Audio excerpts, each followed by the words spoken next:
Yo, how's it going, guys, and welcome back to another video on the channel. Today I have another play review for you all, and it is on another rule breaker card. I think these cards are really cool. I think they are bringing some fresh new ideas to the game. It's the first really big promo, could you say, that we are getting some new cards to test out. It's a lot of fun testing them out. So I just want to say a big thank you to a friend who did let me on their account we played co-op to actually try out this card. So hopefully you guys enjoyed today's review. If you do, smash like down below, subscribe for a lot more FIFA 21 content. Let's not waste any more time though. Let's get into this play review of what I think could be a pretty hidden gem, to be honest. I don't really think many people will go for Romelu Lukaku. So yeah, hopefully it can show you guys what a card like this can do. His card though, it has some huge changes. In-game stats are absolutely huge as well. The changes to it, but the actual card itself, he's had a +4 to the pace, +2 to the shooting, +4 to the passing, +13 to the dribbling, +2 to the defending, and a -4 to the physical. So they've rounded it off by giving him a small deduction to the physical. Obviously the card only goes up by 1. But his base card stats are looking really nice, especially the 85 pace and the 85 shooting.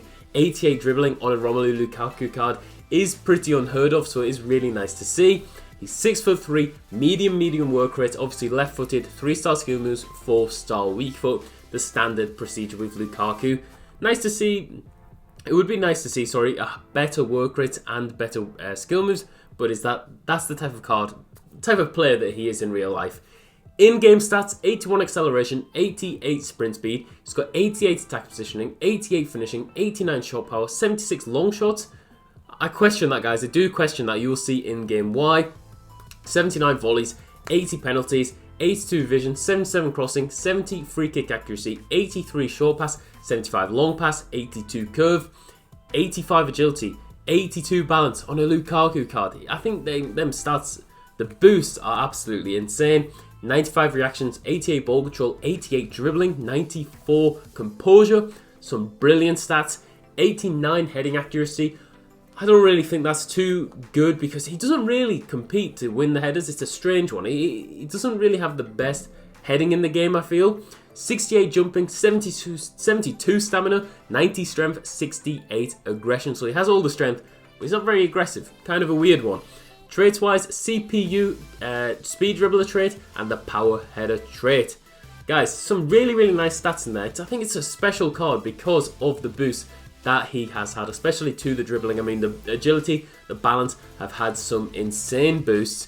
We actually used him in this team.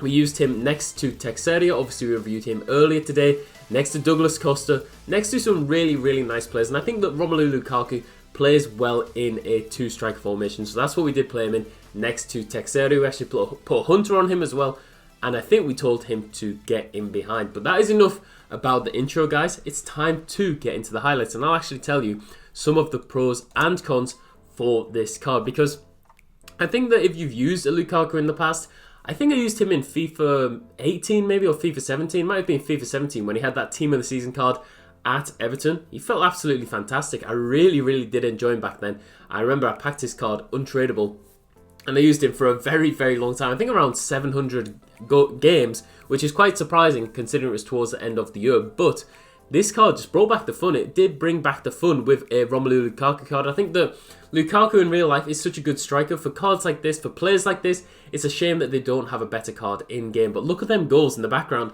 That is why I questioned his long shots. I felt like the long shots were really nice on the card. But what were his pros? And there are a number of them. I'll say finishing, whether it was a finesse shot, whether it was a near post shot, power shot, whatever type of shot that you want to take with this card, he will normally deliver. And I think that's really nice that you can rely on him in a number of different aspects. I said the same with Texeria, but I think with Lukaku it's exactly the same. Hold up play, this is what you don't get with Texeria. Hold up play on Lukaku is absolutely brilliant. Just like he used to do in the Premier League, you get the ball to him, he will roll the defenders, he will pass it on, just able to be a fantastic striker for you. And I think he does play well in a 2-striker formation, but if you played him in a 1-striker formation as well, he would do a fantastic job. Also, positioning, brilliant. Obviously we're playing co-op, so it's more us pulling the card about, but he was always in the right spot. You never felt like Lukaku, due to his medium work rate, was in the wrong spot. And I think that you were just able to really benefit from him having good positioning, because it just meant that when the crosses came in the box, he was usually there, whether we controlled him or we didn't. The weak foot. Weak foot was good. You saw finesse shots on the right foot from outside the box, whether that's just a fluke or not. I felt confident in the right foot. Felt like you could score goals on the right foot. Felt like you could play passes on the right foot. So it's just a nice thing to have. You don't really have to worry, especially in the box. I mean, that's a right-footed volley inside the box. Nice little finish from him. Passing on the card, decent. You need to have good passing if you are a good hold-up striker in this game. And I think Romelu Lukaku is a decent passer. He's not the best passer in the world, but he can play the 1-2s. He can do the nice little through balls to your teammates. So just a nice little thing for Lukaku to have. But you see, he does miss 2 penalties in this game. And you'll see his record at the end. He's missed 2 penalties. He could have had even more goals, which is absolutely insane. Strength.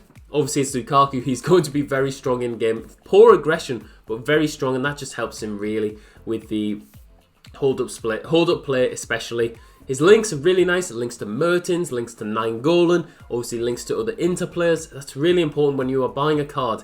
I forgot to mention his price at the start, but 450,000 coins approximately. I think he might have gone down a bit on the Xbox, around 400 on the PlayStation. So he's coming down in price. I think it's a lot to be paying for a Romelu Lukaku card. A bit of a trickier card to use in game, but it is still a special card nonetheless. And he has some fantastic links. Composure as well. Fantastic composure on the card. You felt like you never really fluffed too many chances with him that were not user error. There was a few where he did miss, but you felt like that was just user error. Cons for the card then, I would say stamina. Did feel like he got knackered towards the end of the game, which maybe is just because we were reviewing him, wanted to test out how he was. But I think with this card, you want to get him in behind, and he maybe did tire from making the runs. Maybe that's not the best play. Maybe you should use a target man instruction on him. But you want him to be maneuverable. You want him to be mobile, getting around the pitch. That is exactly what he was. Acceleration, fairly poor, guys. It is obviously not ideal for a card like Lukaku. He's not going to have amazing acceleration, but it was good enough. And combine his acceleration with the strength. He can hold off players, and he can almost not let them get close to him.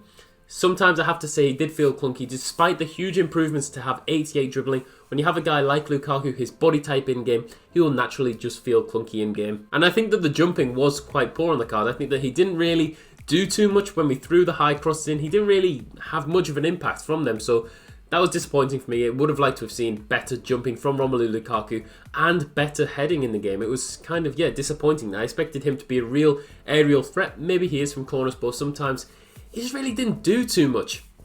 And the 3-star skill moves, I really think that this takes away from him being one of the top strikers on the game. He's not a top striker, but if you had the 4-star skill moves, you could just do a bit more with him, especially this year when you need to be able to do the lacroquettes, the scoop turn really nicely, things like that Romelu Lukaku can't really do because he has the 3-star skill moves. But he's not really that type of striker. He has fantastic hold-up play, fantastic shooting, decent passing, excellent strength. I think he's a fantastic hold-up striker. Not really one that will get him behind. He obviously does get him behind, but I think that he's just, a really nice addition to this promo. I think you guys will have to test him out. I've given him an 8.9. He could probably get a 9.0 because he scored a lot of goals. 4 games, 10 goals, 0 assists.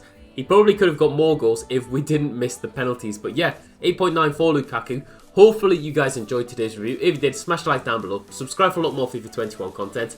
I'll see you all in the next one.